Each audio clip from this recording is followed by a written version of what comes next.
نحمدہ و نصلی علی رسولہ الکریم، اما بعد، اعوذ باللہ من الشیطان الرجیم، بسم اللہ الرحمن الرحیم۔ رب اشرح لی صدری ویسر لی امری واحلل عقدۃ من لسانی یفقہوا قولی۔ السلام علیکم ورحمۃ اللہ وبرکاتہ۔ کیسے ہیں آپ سب؟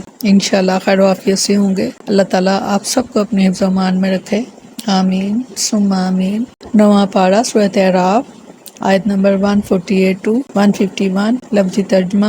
واتخذا، اور بنا لیا، قوم موسیٰ، موسیٰ علیہ السلام کی قوم نے، من بعد ہی، ان کے جانے کے بعد، من حلیہم، اپنے زیور سے، عجلاً، بچڑا، جسداً لہو، ایک جسم اس میں تھی، خوارن، گائے کی سی آواز۔ علم، کیا نہیں یرو، انہوں نے دیکھا، انہ، کہ وہ، لا نہیں، یکلمہم، کلام کرتا ان سے، ولا، اور نہ ہی، یہدیہم، دکھاتا ہے ان کو، سبیلا، کوئی راہ۔ اتخذوہ، تو بنا لیا انہوں نے اس کو، وقانو، اور وہ تھے، ظالمین، ظلم کرنے والے۔ ولما، اور جب، سقطا، وہ گرائے گئے، فی ایدیہم، اپنے ہی ہاتھوں میں، وراء، اور انہوں نے دیکھ لیا، انہم، کہ وہ، قد تحقیق، ضلوا، گمراہ ہو گئے ہیں، قالو، تو کہنے لگے، لئن، اگر، لم نہ یرحمنا، نہ رحم کیا ہم پر، ربنا، ہمارے پروردگار نے، ویغفر لنا، اور نہ ہم کو بخشا، لنکونن، تو ہم ضرور ہو جائیں گے، من الخاسرین، نقصان اٹھانے والے۔ ولما، اور جب، رجع، واپس آئے، موسیٰ علیہ السلام، الی قومہ، اپنی قوم کی طرف، غضبان، غضبناک ہو کر، آسفا، افسوس کی حالت میں، قالت، انہوں نے کہا، بئس ما، برا ہے وہ جو، خلفتمونی، کہ جو نیابت کی ہے تم نے میری، من بعد، میرے بعد، عاجلتم، کیا جلدی کی تم نے، امرا، حکم سے، ربکم، اپنے پروردگار کے، وَأَلْقَا، اور ڈال دیں، الواحا، تختیاں، وَأَخَذَ، اور پکڑا، بِرَأْسِ، سر سے، اخیہ، اپنے بھائی، یعنی ہارون علیہ السلام کے، یجرہ، تو کھینچنے لگے اس کو، الیہ، اپنی طرف، قالت، انہوں نے کہا، حضرت ہارون علیہ السلام نے، ابن امہ، اے میرے ماں جائے، انا، بے شک، قوم، ان لوگوں نے، استضعفونی، کہ مجھے کمزور سمجھا، وقادوا، اور قریب تھا، یقتلوننی، کہ وہ مجھے قتل کر دیں، فلا، پس نہ، تشمت، تو خوش کر، بی الاعداء، مجھ پر دشمنوں کو، ولا، اور نہ، تجعلنی، اور نہ تو مجھ کو کر، مع، ساتھ، قوم الظالمین، ظالم لوگوں کے۔ قالت، حضرت موسیٰ علیہ السلام نے فرمایا، ربی، اے میرے پروردگار، اغفر لی، مجھے بخش دے، ولی، اور میرے بھائی کو، وادخلنا، اور داخل کر ہمیں، فی رحمتک، اپنی رحمت میں، وانت، تو، ارحم الراحمین، سب سے بڑھ کر رحم کرنے والا ہے، بے شک، بے شک۔ فرمایا، موسیٰ علیہ السلام کی قوم نے ان کے بعد اپنے زیوروں سے ایک بچڑا بنا لیا، جو ایک جسم تھا، جس کی گائے جیسی آواز تھی۔ کیا انہوں نے یہ نہ دیکھا کہ بے شک وہ نہ ان سے بات کرتا ہے اور نہ انہیں کوئی راستہ بتاتا ہے؟ انہوں نے اسے پکڑا، یعنی بنا لیا اپنا معبود، اور وہ ظالم تھے۔ اور جب وہ پشیماں ہوئے اور انہوں نے دیکھا کہ بے شک وہ تو گمراہ ہو گئے ہیں، تو انہوں نے کہا، یقیناً اگر ہمارے رب نے ہم پر رحم نہ کیا اور ہمیں نہ بخشا تو ہم ضرور ہی خسارہ پانے والوں میں سے ہو جائیں گے۔ موسیٰ علیہ السلام جب 40 راتوں کے لیے کوہ طور پر گئے تو پیچھے سے سامری نامی شخص نے سونے کے زیورات اکٹھے کر کے ایک بچڑا تیار کیا۔ یہ بچڑا کچھ بیل کی طرح آواز نکالتا تھا، چنانچہ سامری نے انہیں دھوکہ دیا اور کہا، استغفار، کہ یہی ہمارا وہ معبود ہے کہ جس نے ہمیں فرعون سے نجات دلائی تھی۔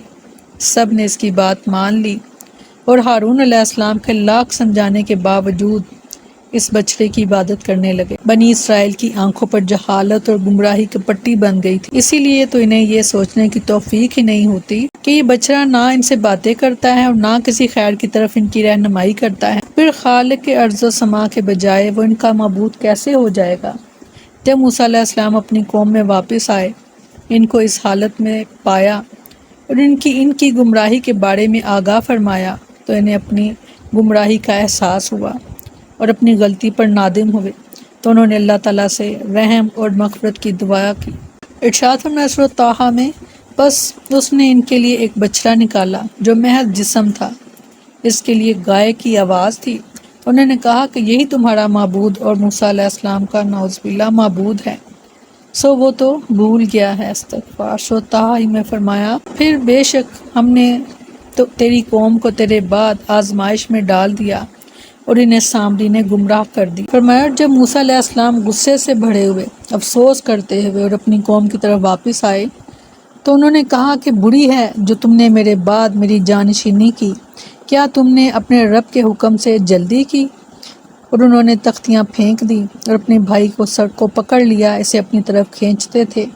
انہوں نے کہا کہ اے میری ماں کے بیٹے، بے شک ہم ان لوگوں نے مجھے کمزور سمجھا اور قریب تھے کہ مجھے قتل کر دیتے، سو دشمنوں کو مجھ پر خوش نہ کر اور مجھے ظالم لوگوں کے ساتھ شامل نہ کر۔ موسیٰ علیہ السلام کو وہاں کوہ طور پر بذریعہ وحی یہ اطلاع دے دی گئی تھی کہ سامری نے ایک بچڑا تیار کیا ہے اور قوم کے بہت سے لوگ گوسالہ پرستی میں مبتلا ہو چکے ہیں، لہٰذا وہ جب واپس آئے اپنی قوم کے پاس تو غصے اور رنج پہلے ہی سے طبیعت میں موجود تھا۔ آتے ہی لوگوں سے کہا کہ میرے بعد تم نے یہ کیا گل کھلا دیے کہ فوراً کفر و شرک والی زندگی تم میں اود کار آئی۔ پھر اسی غصے کے عالم میں اور دینی حمیت کے جوش میں تختیاں نیچے پھینک دیں اور سیدنا ہارون علیہ السلام کی داڑھی اور سر کے بال کھینچتے ہوئے کہا تم نے میرا قائم مقام بن کر یہ سب کچھ کیسے برداشت کر لیا؟ اور ان کے مقابلے میں سیدنا ہارون علیہ السلام نے بڑے پیار سے اور معذرت خواہانہ انداز میں کہا اے میرے ماں جائے، ذرا میری بات سن لو۔ میں نے انہیں سمجھانے میں کچھ کوتاہی نہیں کی، مگر یہ اتنے سرکش لوگ ہیں کہ میری بات کو کچھ سمجھتے ہی نہ تھے، بلکہ الٹا مجھے مار ڈالنے کی دھمکیاں دینے لگے تھے۔ لہٰذا ان بدبختوں کو مجھ پر ہنسنے اور بغلے بجانے کا موقع نہ دو، اور یہ ہرگز نہ سمجھو کہ انہوں نے جو ظلم اور شرک کیا وہ میری شے پر کیا۔ موسیٰ علیہ السلام کا شدید غصہ دو کاموں کی صورت میں ظاہر ہوا، ایک الواح کو پھینکنا اور دوسرے سیدنا ہارون علیہ السلام کے سر کو پکڑ کر اپنی طرف گھسیٹنا۔ اس سے معلوم ہوا کہ دیکھنے اور سننے میں بہت فرق ہے۔ اس بات کی طرف رہنمائی یہ حدیث بھی کرتی ہے جس میں سیدنا عبداللہ بن عباس رضی اللہ عنہ بیان کرتے ہیں کہ رسول اللہ صلی اللہ علیہ وسلم نے فرمایا اللہ تعالیٰ موسیٰ علیہ السلام پر رحم فرمائے، مشاہدہ کرنے والا سنی ہوئی خبر والے کی طرح نہیں ہوتا۔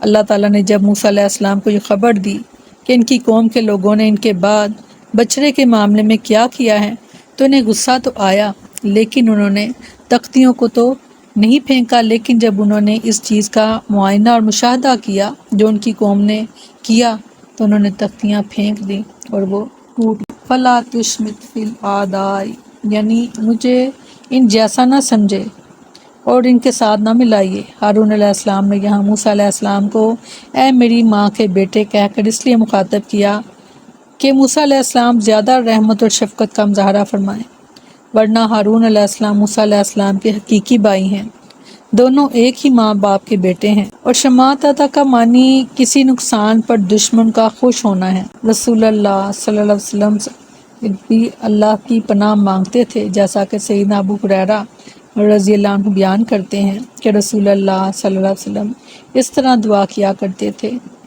ترجمہ ہے کہ اے اللہ میں تجھ سے مصیبت کی سختی، تباہی تک پہنچ جانے، قضاء اور قدر کی برائی اور دشمنوں کے خوش ہونے سے پناہ مانگتا ہوں۔ انہوں نے کہا کہ اے میرے رب مجھے اور میرے بھائی کو بخش دے۔ حضرت موسیٰ علیہ السلام نے فرمایا کہ اللہ تعالیٰ مجھے اور میرے بھائی حضرت ہارون علیہ السلام کو بخش دے اور ہمیں اپنی رحمت میں داخل کر لے، اور تو سب رحم کرنے والوں سے زیادہ رحم والا ہے۔ سیدنا ہارون علیہ السلام کے حلیمانہ جواب سے جب سیدنا موسیٰ علیہ السلام کی طبیعت کچھ اعتدال پر آئی کہ انہوں نے اس معاملے میں اپنے بھائی پر زیادتی کی ہے تو فوراً اپنے پروردگار کی طرف رجوع کیا کہ مجھے بھی بخش دے، اور اگر میرے بھائی سے ان لوگوں کو شرک سے باز رکھنے میں کچھ کوتاہی واقع ہوئی ہے تو اسے بھی معاف فرما دے اور ہمیں اپنی رحمت سے ڈھانپ لے۔ اللہ تعالیٰ ہمیں بھی اپنی رحمت سے ڈھانپ لے، آمین ثم آمین۔ سبحانک اللہم و بحمدک نشہد ان لا الہ الا انت نستغفرک و نتوب الیک۔ سبحان ربک رب العزت عما یصفون وسلام علی المرسلین والحمد للہ رب العالمین۔ السلام علیکم ورحمۃ اللہ وبرکاتہ۔